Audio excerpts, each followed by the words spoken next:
Hey Bobcat family, this is Miss Tabera.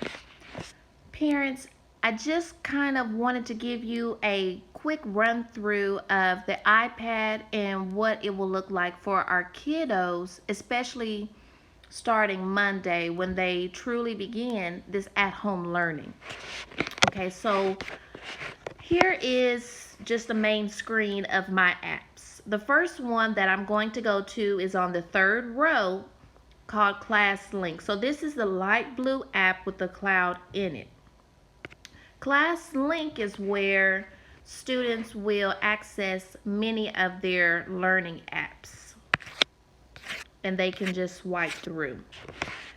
You'll notice here on this screen you see some apps and it has a little lock at the top right. So they will start seeing this on their iPad tomorrow if they don't already see it now.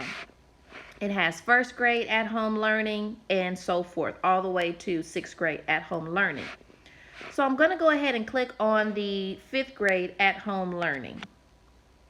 And you'll notice in here that they have tasks for all of their subjects: math, reading, science, and social studies. So let me just click on the math task. So this is what they will see when they go into their fifth grade math task. There are 15 tasks. Assuming that they complete one task a day, these 15 tasks should last 3 weeks. And if they scroll through, there are different activities below the task. And these activities go along with the tasks listed above. So what I've done for these tasks is I've adjusted them a little bit for our kiddos. So what I've done is I've taken the first 5 tasks, so tasks 1 through 5, and I've added them to my own menu. So the students are still completing the tasks provided by the district, but I've just adjusted them a little bit and I've added a few more activities to my own menu. So I just kind of wanted to show you what they will start seeing and what the tasks look like.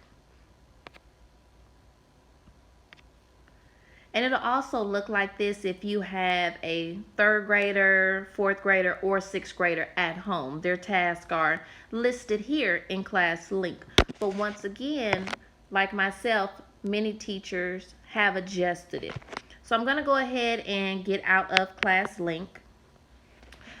Really quickly on the second row, if your child is needing a certain app to complete a specific activity, all they have to do is click on self-service. That's right here on the second row, and all of their apps are there. They'll just have to install.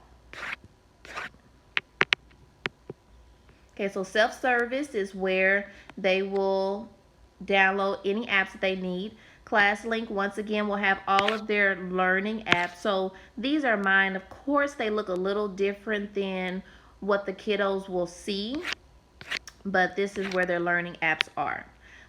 So what I've done is I've taken those tasks and we've created them into a menu, which I've talked to all of you guys about this week.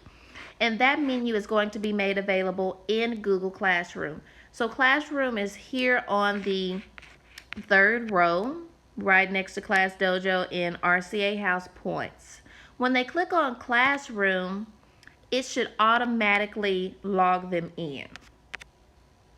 And when they first log in, their classes will show up like this. So of course I have a few more than they do, but they should have a math class titled something with math, same with science, and same with reading. So each of their teachers will submit our menu through our subject. So when they click on it, they'll see a stream just kind of where discussions and things happen. But if you click on classwork, it shows different activities, and I've titled the activities based on what they're about. So these are past activities that we've done throughout the school year before at-home learning.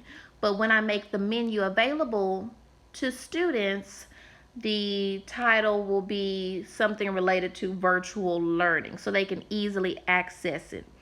While we're in Google Classroom, I want to show you that I did post the classroom anchor charts during the school year. So if a topic is ever too difficult, they just have to click on Math Classroom Anchor Charts, and it has those pictures there of steps and processes in case they need to go back and look at it. So that's the tool there. Our classroom anchor charts are on Google Classroom. And let me give you a quick peek of what the menu will look like on Monday. So it'll look like this here, like a tic-tac-toe board. And you'll notice the directions at the top left says to complete at least 3. So the goal is for every student to complete at least 3 of the tasks provided, but of course they can always complete more. They can complete all 9 or 5, but we're asking required minimum 3.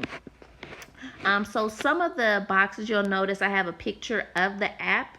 That's just to help students identify the app that I'm wanting them to go to so they can easily find it on their iPad. And if they don't have it on their iPad, they can easily go find that picture on self-service to download that app. So the ones that have the picture of an app, they just need to go to that app and follow the directions that I have written in the box. So that's the 4 corners of this tic-tac-toe board. And then you'll notice there are 3 boxes that have a blue highlighted word that's underlined. Okay, that means that word is meant for the student to click on because it's going to take them to their activity. So the ones that have a highlighted underlined blue word, they need to click on that. And those activities, they will just grab their own sheet of paper and pencil and solve those problems on there. Okay, so those are not activities that they do on an app.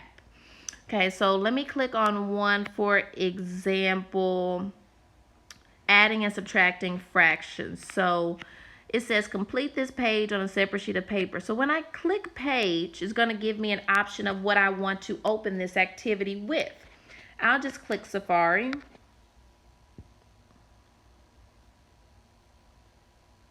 And you'll see that this task is having them add and subtract fractions. So all they'll need to do is just grab a sheet of paper and a pencil and just solve all 10 of these addition and subtraction problems. And then that's it for that task.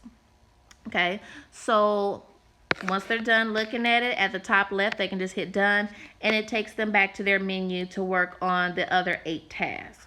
Okay, so there are 3 boxes that have a blue underlined word. That is a link for them to click and see their problems, okay? And then there are some other boxes for them to complete. And then how they will submit their menu by Friday is written at the bottom of this menu. So this is just kind of a preview of what their menu is going to look like when it's made available Monday at 8 a.m. And they have all week to work on these 9 tasks. Once again, minimum 3.